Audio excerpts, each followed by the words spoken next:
All right, well, welcome everyone.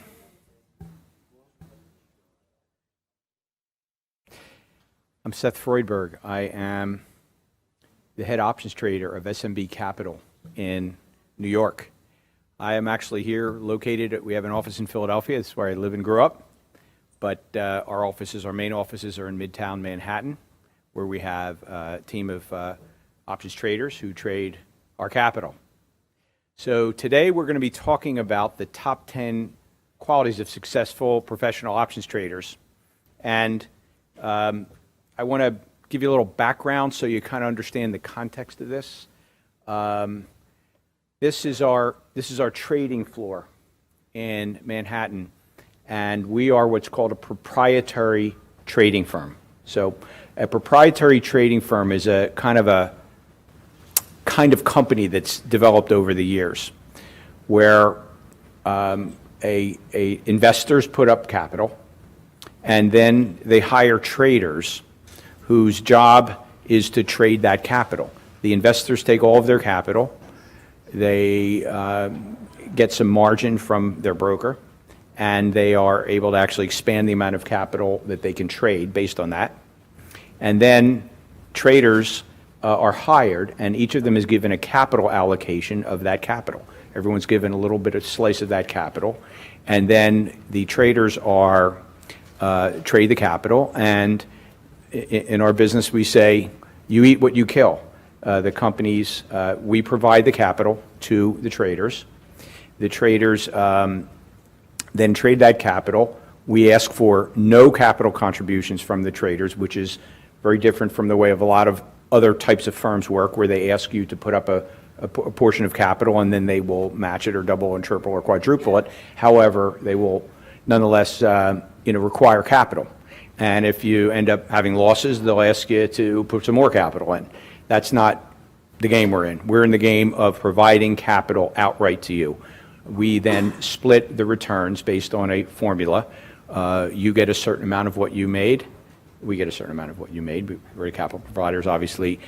We deserve a little bit of a cut for our trouble. And so that is the way a proprietary trading firm works. And so we're in the business of hiring traders. And we recruit traders. And what we've learned over the years are the guys who make it and the guys who don't make it.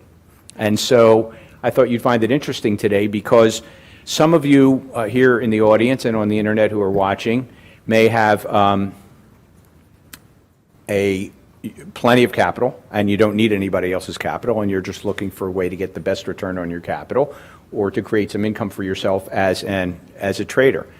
Others, though, might not quite yet have that capital yet, and they may need to have a capital funding source for their trading. Many people don't realize there's such a thing as a proprietary trading company that can actually provide that capital. So what SMB Capital has done over the years is we've not only run our proprietary trading company, but we also have developed training programs for our traders. And the purpose of today's speech is to talk about what we have learned about successful traders, and we can also share with you ways that you can get involved in our training program as well. Almost everyone who trades for us on the segment I run, which is the options desk at SMB Capital, took our options trading course in the first place and then developed into traders after that. It was a process for them, but they started with our training course. So we would like to share with you today what we have found to be the successful qualities of traders who last in this business. So what are those 10 qualities? And we'll just take them one at a time, and I'll run them down for you. Some of them are not intuitive. You may be surprised. Others could be obvious, but nonetheless there may be nuances, and they're important to understand. So number one, the very first trait that we have found to be a predictor of success is that you've taken the process seriously and you've gotten yourself a proper options trading education. Stocks are fairly easy to understand. If you buy 100 shares of Apple and Apple goes up $10, you'll make $1,000, right? If it goes down $5, you lose $500. That doesn't take anything past first grade math to understand that concept. Options are different. They're not intuitively understood, and so they have to be studied. Let me give you an example. Apple, last time I checked, was trading around 220, okay? Does everybody in the room know what a call option is? What a call is? A call option is a contract. You buy that contract, and it entitles you to buy 100 shares of a stock at what's called the strike price of that option, and you must do so before a certain date. So if you bought the December 230 Apple call, that entitles you to buy Apple stock for $230 by the third Friday in April, okay? That's how a call option works on what are called equity options for stocks, okay? So what does Apple have to do for that call to have value? It's got to go up, and it's got to go on expiration day. It better be above 230 or it has no value, right? Who's going to buy shares at 230 when they're trading at 222 or 208, right? So it's got to go up. But so you would think the value of an option, let's say the December option, I have no idea what the 230 Apple option is going for. Let's call it $3, okay? The Apple 230 December option. If it's the Thursday before the third Friday in December, all right? If it's Thursday, in other words, the day before, and Apple's at 227, so it's gone up 7 points. It went up. You wanted it to go up. What do you think that option is going to be worth? The day before? Very little, maybe 50 cents, 25 cents. Why? It's got to get all the way up to 230, and it's really got to get to 233 because you paid $3 for it. You lose money on the transaction unless it gets to 233 plus something, right? So people don't intuitively understand that. What went wrong? I bought a call, the stock went up, I lost all my money. That's not intuitive, right? So you got to study this stuff. You have to understand why options go up and why they go down. And time's not the only factor. There's another thing called volatility, and that affects the pricing of the option as well in a very profound way. So without a solid intellectual framework, you won't survive. The second trait we have found is that you've got to have worked with a mentor to improve. Now, why do we say this? First of all, it's true. All of this is true. All of this is from our actual experience. We're a prop trading firm. We're putting up our money, and we lose money if you guys lose money for us. So this is this is serious business for us. So when we're talking about those who survive, we're telling you from experience, because people come and trade for us and they lose money. Some do, all right? They're not trading for us for long, but they lose money. So we know what works and what doesn't work. So the second quality we've identified is that they've worked with a mentor to improve. You can read a book. Who in the room plays golf? Any golfers here? Okay. Could you become a successful golfer by reading Ben Hogan's book on the greatest tips of becoming a golfer? Would that make you a successful golfer? Great, one of the greatest golfers ever, right? Ben Hogan? You got to get out on the course, hit some balls, right? You got to play. You got to hit the ball in the sand trap, directly hit the ball instead of getting some sand first and, watch it go 100 miles past the green. You have to have all these experiences, the successes and the failures. You can't cover everything. I have an options, called our options foundation course, which is a basic training course for our traders. There's no possible way I can get all the nuance that you need in that course, and it goes on for 10 hours. I'm just scratching the surface in that course. But that becomes the fundamental information you need to be successful. So studies have shown that if you work with successful mentors, it's a great predictor of future success. Most of the traders on our desk have been mentored by us, and that's natural because we get to know a trader's thought processes, and we understand the way they think, the way they act emotionally. Some traders, when you see they made a panicky move, that tells you something about the trader. If you see that they thought things through carefully and didn't panic, that tells you something else about the trader. When you work with traders, you get a feel for the way they are. I hate to tell you, anybody who hasn't traded options yet, you're not going to be able to work for us tomorrow. I'm being honest. This is a real presentation today. This is the real world, okay? You didn't start trading last week. It's not going to work. You have to have experience, like everything else in life. Now, what do I mean by that? I want to drill down on this a little bit. You didn't start trading last week. There are traders who approach us. Does everybody in the room know what backtesting means? Give me show of hands. Backtesting means you have gotten some software which gives you historical pricing, and you've taken a certain strategy and you've run it through the history and seen how your hypothesis, basically, these are like experiments, has actually come out with real data, okay? There are some people who have only backtested. They will actually approach us and say, I'd like to trade for you. I'm making a 75% annual return on my strategy for 10 years. Wow, that's great. So how much capital you trade? Oh, it was just a backtest. Okay? They weren't being dishonest. They actually thought that would convince us to trade, to hire them. However, the problem with that is it's not enough. I was in a trading group. There's a lot of forums on the internet you can join, and chat groups and so forth. We were on a group that would meet every week. And there was a trader who was constantly presenting these new fascinating strategies to us. And we were thinking, this guy must be making a fortune. It's fantastic. We came to learn 2 years into it, he's never, ever traded live. Everything's been a backtest, okay? It's not going to work, because until you feel yourself lose $300 on a trade and watch how you react to it, you're going to have no idea how you're actually going to trade with real capital. And we give people millions of dollars of capital to trade. So I have traders, there are traders on our desk who are regularly down $75,000 in a day, and they'll end the day up $300,000, okay?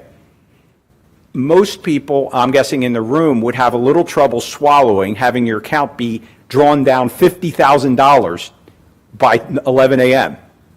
But this happens to real guys on our desk who are spectacular multi-million-dollar traders, all right? They didn't do that from backtesting. They didn't get that good from backtesting. They got that good from live trading. So you've done more than live trading. If you've only been trading your key strategy for 3 to 6 months, you might have just gotten lucky, basically. Your strategy may be consistent with a slow, grinding rally. Well, what happens when a 2008 comes along with your strategy, right? That's no longer a slow grinding, that's now a financial crisis where the Dow is shedding 500 points a day when the Dow was at whatever it was, 13,000, right? So you have to stress test your strategy. If you've been successful for the last 3-6 months, that's good data. That's helpful. That's encouraging. It does not allow you to reach a conclusion, though, until you've traded for longer. Trading is hard. It takes a little while to get the hang of it. You've got to have traded through rough markets, or you're not going to know if your strategy is going to be successful long term. We can't know that, so we can't hire you. The fact that you traded real money in the last 6 months and made money with your strategy consistently, that's quite encouraging, but it's not enough information for us. Number 4, you've got to have a bread and butter strategy. 4, excuse me. Now, what do we mean by that? I have found that traders who are successful are not jacks of all trades and masters of none. Traders who are successful traders long term tend to focus on certain strategies. Not all, but most focus on a handful, maybe 1, maybe 2 or 3 strategies that work very well on a consistent basis over a long 5 to 10 year period. All right, those are the guys who are successful. So they have what's called a bread and butter strategy. I have a bread and butter strategy. Because I'm a very busy guy, that is all I trade is this one particular strategy called the Rhino. But there are many people who are a little less busy than me, and they can handle 3 to 5 different option strategies going on at once, and they're very good at all of them. You've got to have, but most people have, honestly, a single strategy that's their go-to strategy. We had a trader on our desk, Chili D was his nickname. We're not going to give real names today to protect the innocent. And he was very unsuccessful for 2 years.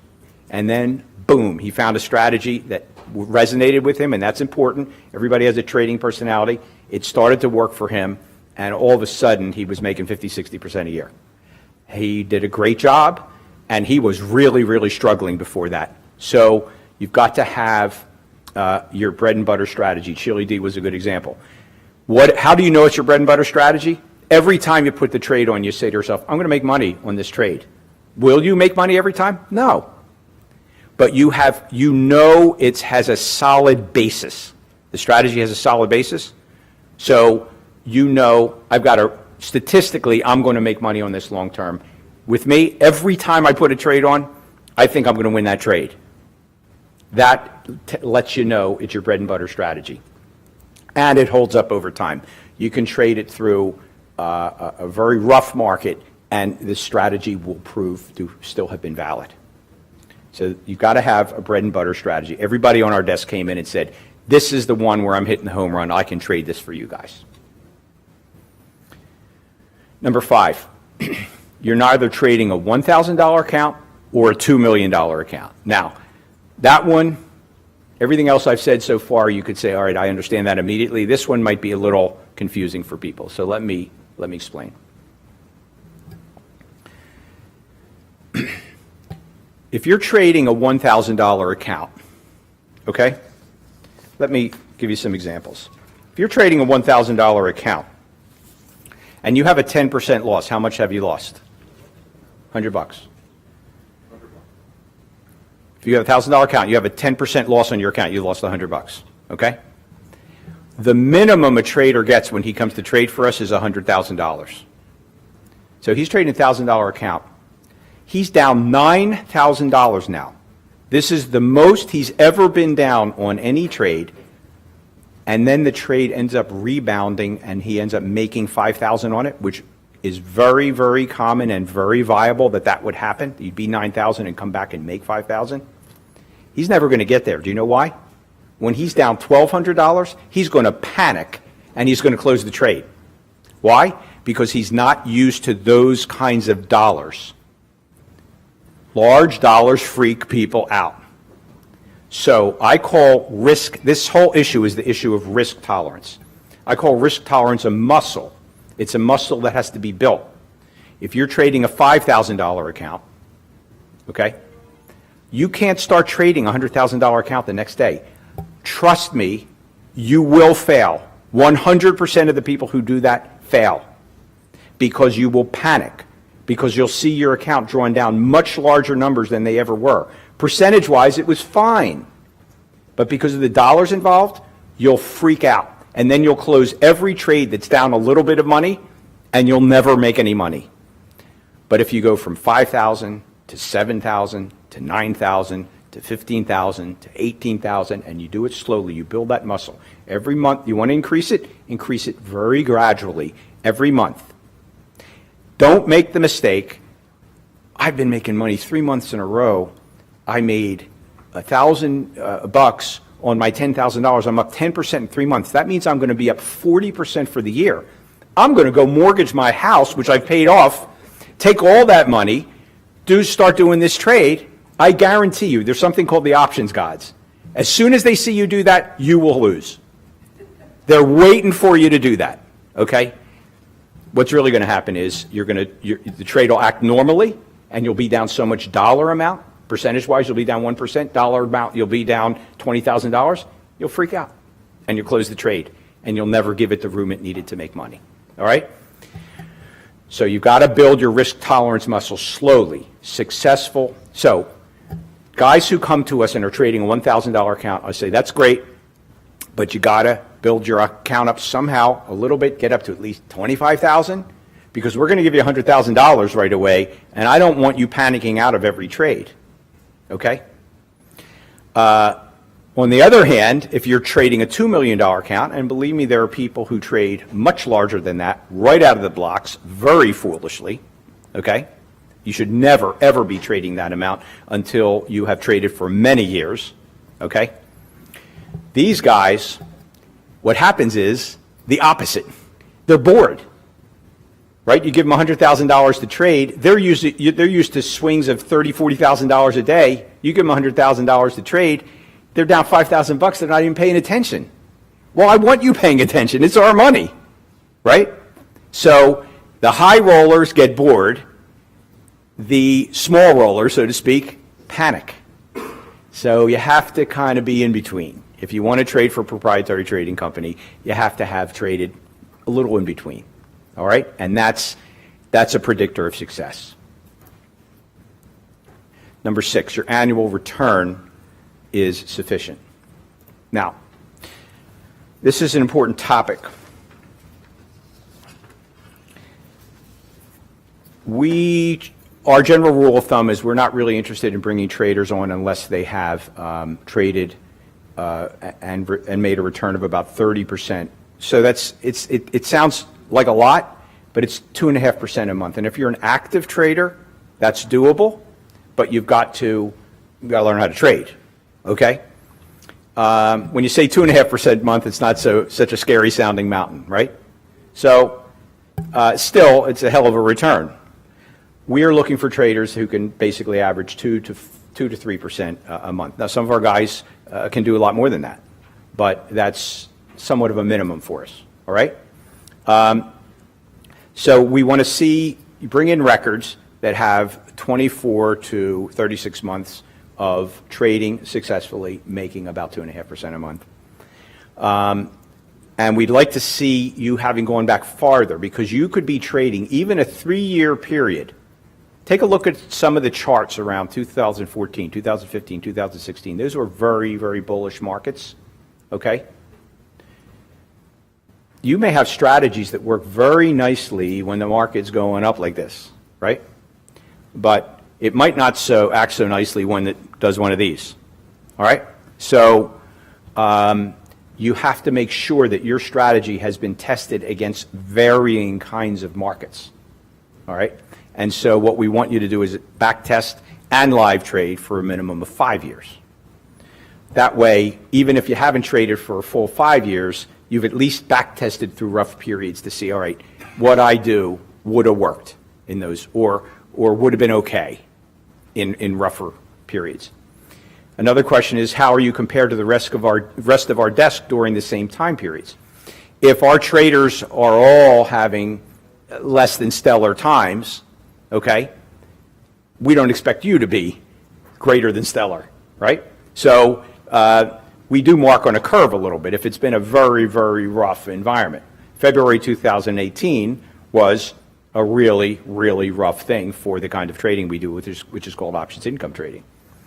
So we don't expect anybody to have made money in February 2018. By the way, that's the day after the Eagles won the Super Bowl. Happened to have been probably the worst day in options income history. So I got to enjoy the Eagles' victory for about 6 hours. And so has the market truly tested your strategy? And that's a question that is critically necessary to ask yourself. Now, your strategies have been stress tested with real money. As I said, if you're live trading through market periods that are difficult for your strategy with sufficient size to know what it really feels like emotionally to lose, if you have a strategy where you're allowed to lose 10% on the capital you have in that strategy, and you have a $50,000 account, and you're down $5,000 on that account, could you get back on the horse the next month? These are monthly trades that we do. Can you get back on the horse, or are you going to just bail? Because these strategies are all based on you're staying in the game, right? You got to stay in the game. If you don't stay in the game, you're not going to know what will happen during the successful periods because you'll have gotten out too soon.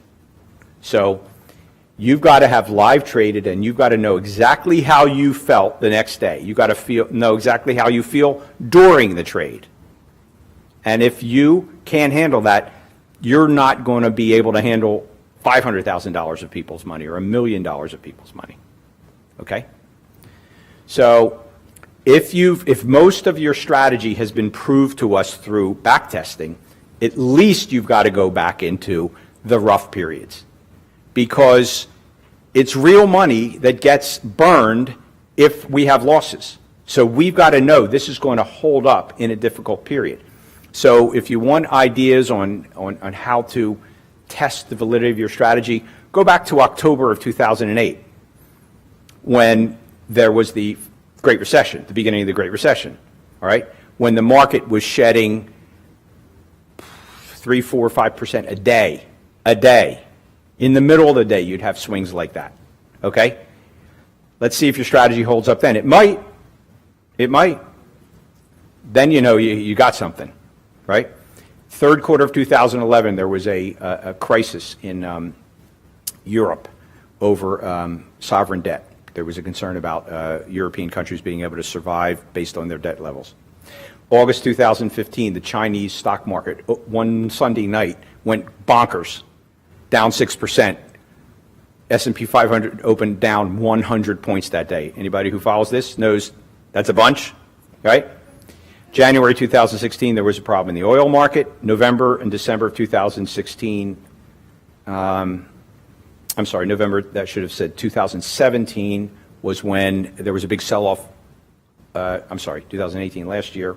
February 2018, what I call the Super Bowl meltdown, and fourth quarter of 2018, which was when, I don't know how many of you remember, but if you're looking at your broker's accounts, you didn't do too well the last quarter of last year. That was a big, solid, around Christmas, the market was just shedding 1 or 2% a day, okay?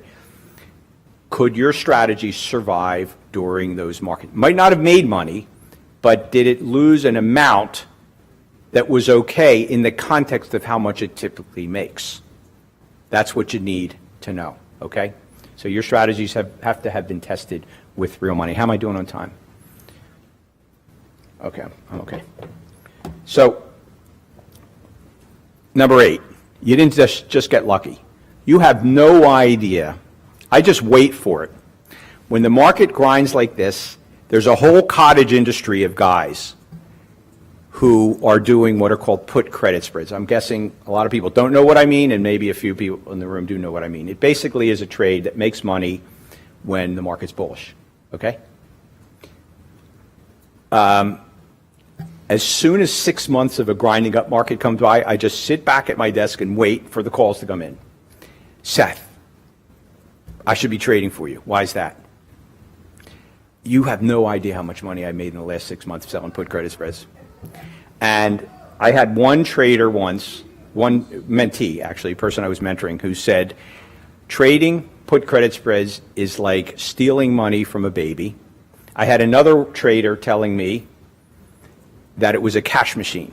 He said, it's like going to the ATM machine, right? I said to him, you may never speak those words out loud again, right? Or you're banished.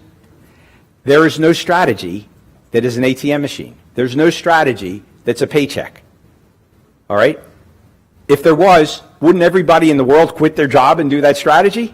It doesn't work that way. Every strategy has losing months and winning months. If you don't accept that, save yourself a lot of money and don't trade, okay?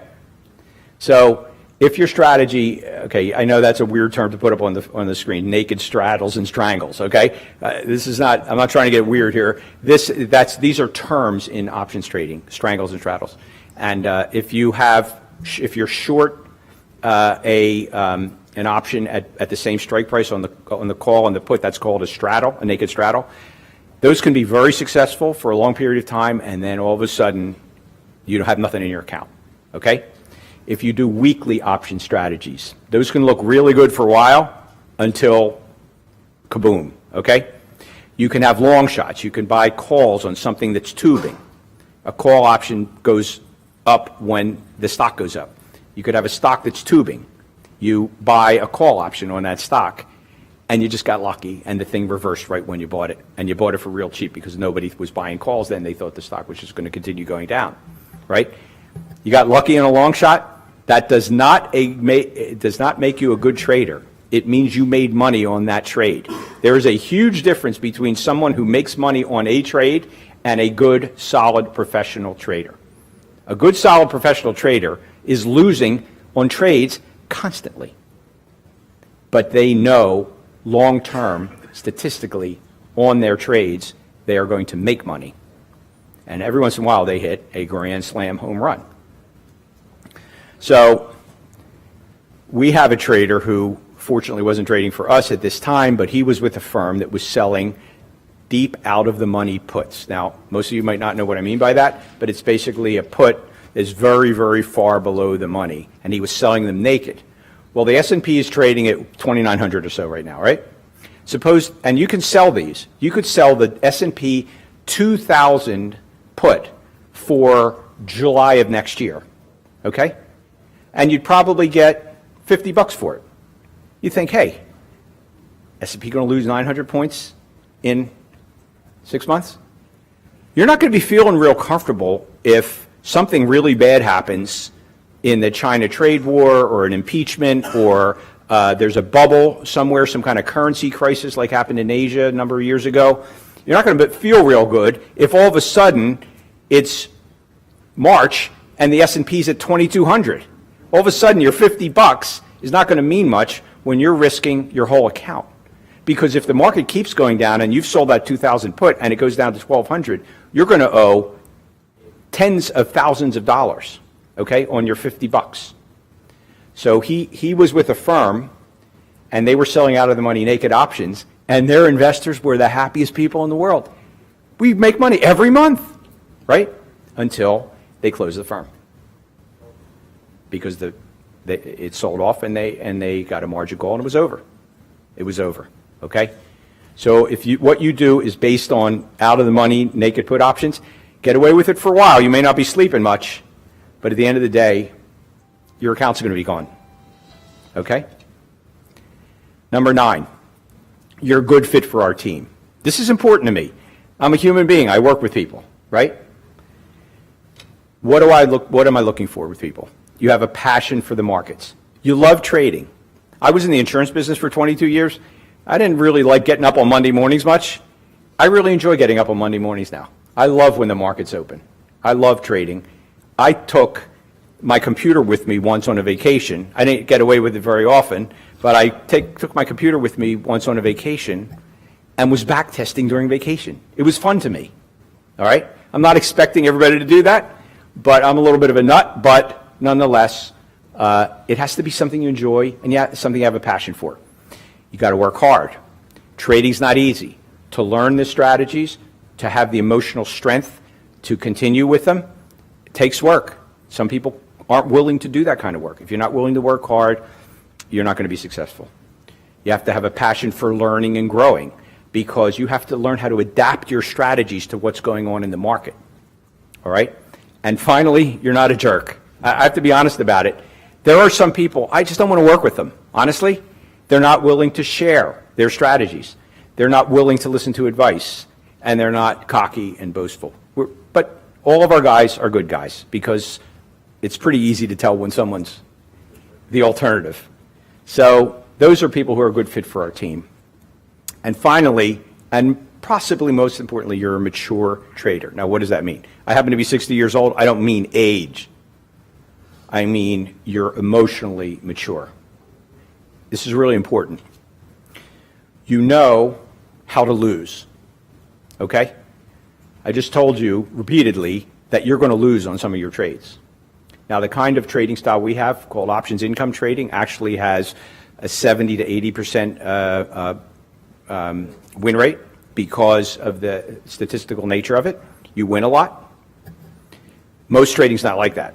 Most trading, day trading, if you win on half your trades, you're really good, okay? You have to know how to lose, and what I really mean by this is you know how to take your stop. Does everyone know what I mean by a stop? It's the maximum you're going to allow yourself to lose on that trade. Investors If you're Warren Buffett and you don't care what the market does, you're going to hold on to the company because you like the company, he doesn't have any stops. The rest of us mortals do. You have to have a maximum that you're willing to lose on a trade. Otherwise, you will not succeed because you'll blow your account up on one trade. Okay? You're not greedy. You know when to take profits. And a very good example of this is, who remembers Brexit? Who remembers when, this is June of 2016, and Britain had a referendum to decide whether they're going to stay in the European Union or not.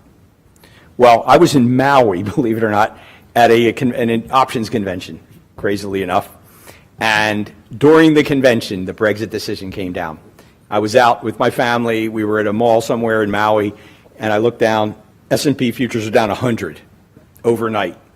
The decision actually came out in Hawaii like at night, right? So I thought, it's going to be a long day tomorrow. And so suppose I was up on a trade where my target profit's 10%. And I'm up 9% the day before the referendum takes place. And my strategy says you wait till you get to 10% before you close the trade. What should I do? Close the trade. Because you know the next day, it's like going to the casino. You don't know how that vote's going to come out. And therefore, you don't know how the market's going to react. That's even worse. So, therefore, you get smart and you say, my back test says keep 10%. In this case, I'm going to be smart. I'm going to take my 9, right? Okay. So you're not greedy. You're not trying to get the last penny out of everything. If you make 80, 90% of your target, you're doing great. Okay? You know when not to take profits. Some people have the disease of they're up 10 cents on a trade, they're out. All right? For these strategies to work, you have to have a bank. Okay? You have to have a bank of winning trades against which you will draw down on your losing trades. If you don't build the bank up, you can never afford losing trades, so you have to have enough as well. And I know this sounds like the Boy Scouts, but this is the real world we're talking about here, okay? This is not some fantasy world. You got to be prepared for the market day. I am at my computer almost every day at 8:30, and I know what's going on in the market for 1 hour before the market opens. Now, I have a bunch of traders I got to worry about also, but even if I didn't, I want to know what's going on. If there's been some terrible thing overnight, I got to know about it at 8:30 because I have to plan. I have to set up my pre-market plan for the day. What am I going to do if this happens? What am I going to do if that happens? And I will even set the trades up in my online broker ready to be fired off if I need to. Okay? I know what's going on with the economic calendar. I know when there's an FOMC meeting. I know when there's going to be a non-farms payroll on the first Friday of most months. Okay? I have a disaster recovery plan. This sounds silly. Do you know that I traded from a Starbucks once? Do you know why? Because it was a blizzard and nothing else had Wi-Fi. Okay? I have a hotspot so that if my Wi-Fi goes down, I immediately change my Wi-Fi on my computer to the hotspot. Okay? You got to think about this stuff because your luck, market's going to be tubing. You got to get out of your trade. You can't get out because you can't get on the internet. All right? That's what a mature trader does. He has a plan for everything. And finally, you have to know how to use your broker's contingent orders, meaning if you're going to be away from your computer for lunch or whatever, set up a contingent order. So if something terrible happens, they drop a bomb somewhere, whatever, you can, your broker will automatically fire off the order to close your trade or to make some adjustment. And there's a thing we have called trading buddies. I have a trading buddy today. He's going to watch my trades for me while I'm here giving this talk. When I get back, maybe he'll go out to lunch and I'll be watching his trades. So it's a good idea to know someone else who trades what you're trading. And finally, a focus on risk management. I can't emphasize this enough. The kinds of trading that we do, options income trading, you're going to win most of the time. So the key is the losing months. Because if you're going to win a lot, but if you don't have your losing months under control, you're going to give it all back. So the key to being a good trader is risk management. No one gets 10 out of 10. Everyone's been probably mentally going through this list and thinking, is that me or is it not me? Nobody in this room has gotten all 10. I assure you of that. There is no perfect candidate. And I don't seek perfection in our traders. I'm looking for somebody who has what I call a preponderance of the right answers to these questions. These are some of the things we're looking for after trading for a while and understanding the opportunities for success and the pitfalls of professional traders. So what if you flunked the test? What if you got 8 out of 10 the wrong answer? Should you give up? I don't think so. No one who's golfed, I'm the worst golfer in the world. I've never really gotten better, so therefore I would not be a professional golfer, but I was way, way worse when I first started. I didn't give up because I enjoyed it, so I kept working at it until I got to a point where I could at least tolerate being on a golf course. So you have to get an education. You have to work with a mentor. You really can't succeed without one. And if you just dabble, if you just go from strategy to strategy, and it's not going to work. Notice in yourself a tendency to just jump from thing to thing. If that's you, it's never going to work. You're just going to keep jumping forever. So find something that you enjoy and drill down on it and get really good at it. That's how you'll succeed. You can join an options trade community. We have something called the Options Tribe. You can go to optionstribe.com and join as a free member. And we do webinars every at 4:30 on every Tuesday, and we bring in really great speakers, some of who are speaking here today. Optionstribe.com it's called. And you can chat with other options traders. There's lots of ways to do that. We have, for our members, we have a Skype chat, and if you're a member, you get to be on the Skype chat, and you can talk about what's going on in the market, and it's very helpful. You got to find your bread and butter trade. If you don't have it now, if you're looking at lots of different strategies, hone it down to 1 or 2, get really, really good at those 1 or 2. And keep careful records. You have no idea how many people come in and say, I made all this money. Well, can you kind of break it down for us so we can see how you traded, what you traded? Well, how about if I give you my broker statements?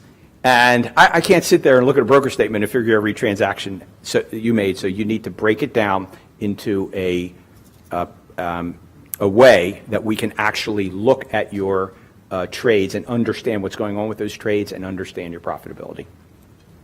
That's how you can pass this test eventually. So remember, a journey of 1,000 miles begins with a single step. You got to put in the hard work. There's no way around it. Anybody around here who tells you that their strategy is a cash machine, their strategy works all the time, it's not true. So now, we have something called optionsclass.com. We have a 2-hour webinar we run. It's free, and we actually teach you 3 of the real-world option strategies that professional traders use. One of them is, it's so easy you won't believe it, but until you understand it, you won't quite believe it. And it's a strategy that Warren Buffett uses all the time, actually. Some of the greatest investors in the world use this strategy. We're going to teach that to you. We have an options trading strategy that wins 80% of the time. And we also have one where if you like a stock and you believe it's something you want to be bullish on, you'll make your target profit, whether the stock goes up, goes nowhere, or even goes down a little bit. You can still make your target profit. Okay, I know that sounds crazy, but until you see the strategy, you won't know. So it's powerful. It's a great class. It's called optionsclass.com. It's free. Goes on for 2 hours. All you have to do is register for it. So go to optionsclass.com and register, and I think you're going to learn some things. Learn a thing or two. If you have any questions, that's me. I try to keep up on my emails. Happy to chat with everybody. I love talking about trading. I love helping traders.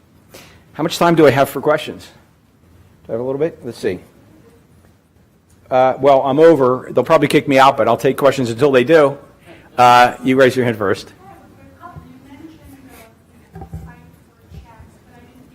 Okay, it's optionstribe.com. Options, yeah, options with an S, tribe.com. Okay? I'm sorry, yeah. Yes, ma'am. How many trades do you think that an active trader can run simultaneously? That's a great question. That's a great question. I have noticed that and I've been doing this a while, I can't handle more than 4 trades at once. Oh, geez. That would only take you an hour a day. What's that? That would only take you 20 minutes a day. No, these kinds of trades are, they actually go on for 30 to 60 days, but they involve, when the market's really moving, you've got to do something with all the trades, and it doesn't take 2 seconds to do it. It takes you 5 to 10 minutes. Meanwhile, your other trades are getting killed. So you have to learn how to handle that. And if you try to do that on 10 trades, you won't have an account anymore. For the style of trading I'm using, you may be, it sounds like you're day trading or swing trading? No? All right, but but if, suppose the market moves on everything at once, what are you going to do? You what? Right. You could do that, but trust me, no one who trades the particular style we do can handle really more than 5 at once because it's just too dangerous. And when you get a really bad scenario, it's going to be a big problem that you don't want to know about. Yes? Question related to possibly being employed with your company. Yeah. Is training or evaluation done in your New York headquarters or is the office in Philadelphia? All of our teaching, like when I mentor students, it's all over the internet. Everything's over the internet. We just do these web meetings, like you probably heard of WebEx or Zoom. We use Zoom or software. Yes, sir. So, great presentation, Seth. Who is your clearing firm? And we've been in an expansion for 10 years. These guys that have bread and butter strategies. It stands to reason that after 10 years of an up market, things will change at some point dramatically, and the bread and butters are not going to work. How are you working on that? Who's your clearing firm and new strategies to adjust to major economic change? All right. Well, if there's a major, and there can't be a bull market forever, right? So you're absolutely right. It's going to happen. Now, it's tricky to answer your question because you have to understand the way options work in a deep way to sort of understand. But the options market absorbs what's going on. The options market understands what's happening. So a lot of these strategies are sort of expandable. In other words, when the market expands, the strategy expands. Because what we do, and we haven't talked about what we do at all, but what we do involves trading in a whole range. You basically take a big range around the market, and if the market stays in that range, we make money. Well, what happens with all of our strategies when the market gets really radical, the range expands. Because the market's, the ATR, you know what that term means? The average true range of the market is increasing, okay? So there is a sort of an automatic nature to what we do. And if you get something like no strategy I know of that is in our style of trading could have handled October 2008. So here's the key. You get out at your stop. You're going to get out at your stop on other trades too. You get out at your stop and you use a little common sense. If the market's Dow tubing 500 points a day back then, okay, you might stay out a little while. There's a little bit of common sense and experience that's used. We'll shut our whole desk down. We've done that for periods of time, a week, 2 weeks. Things are getting too radical. But your strategies, my main strategy loves a radical market because it expands. It's very, very powerful in a strong market. Yes, they're going to kick me out in a minute, so I'll just keep taking questions. Yeah. Yes, yeah. There's two. One is called Option View, and you go to optionview.com, OPTIONVUE.com. Boy, I do more free advertising for them. Optionview.com, and another one called Option Net Explorer. Those two are kind of the state of the art for backtesting. I've heard TradeStation's very good. I don't know if it's got the analytical capabilities of those other two. Option Net Explorer. What was the first? Optionview.com, OPTIONVUE.com. Am I going too far over here? Yeah. All right, folks, I'm sorry. I'll take questions afterwards. We can go outside in the hall. That's great. We don't have to stop here, but we do have to be polite to the next speaker. So thank you very much. I appreciate your time.